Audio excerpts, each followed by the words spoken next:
And thank you for attending a Living Arts Detroit Wolf Trap Family Involvement Workshop.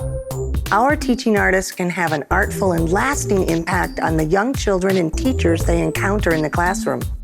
And we are confident that parents, caregivers, siblings, and elders can continue to bring learning and literature to life through songs, movement, and drama right at home.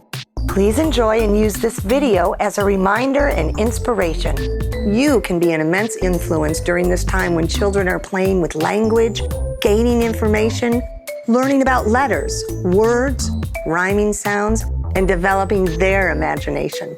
So turn your socks into puppets, kick off your shoes and dance, and sing a song in your own kitchen band.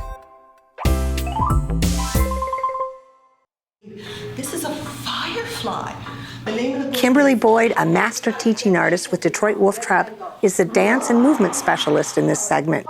Watch as Kimberly guides us through early learning and emergent literacy through the arts. 3 and stop. Okay, so now what else would a butterfly see? Reading books is often used as a bedtime activity, but something really special happens when we start to dance the story.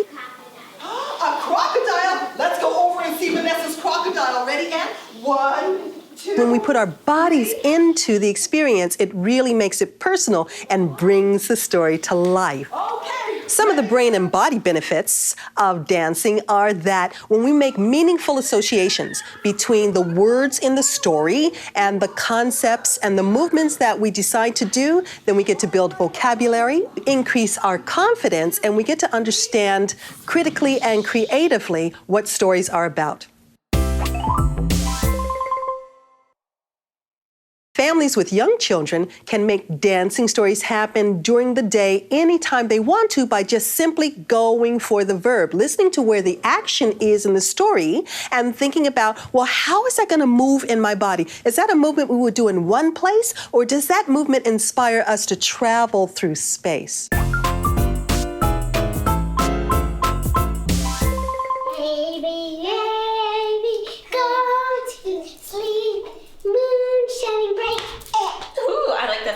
Can we do it together?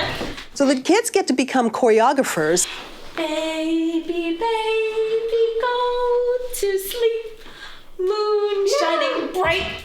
Baby, baby, go to sleep. Now, as a dance professional and a parent, my son and I danced all the time. We would take our favorite songs or stories and use our imagination, not only what was happening in the story, but I would ask him what he thought was going to happen next, and then he got to lead me. And this is a really powerful bonding experience when, instead of the parent being in charge, the children get to take the lead.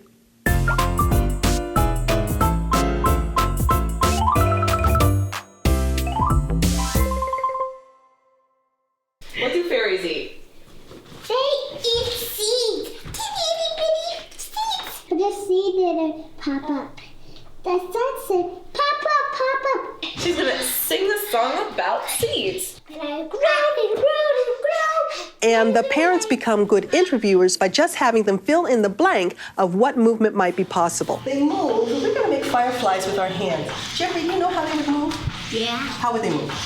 And then it's flying. In the dance Firefly, which is inspired by a story about counting fireflies in the summer night, there was a refrain that repeated, and it turned into a really cool chant.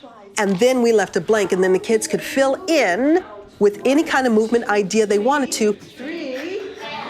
Oh, a giraffe. And what if a giraffe wants to drink some water?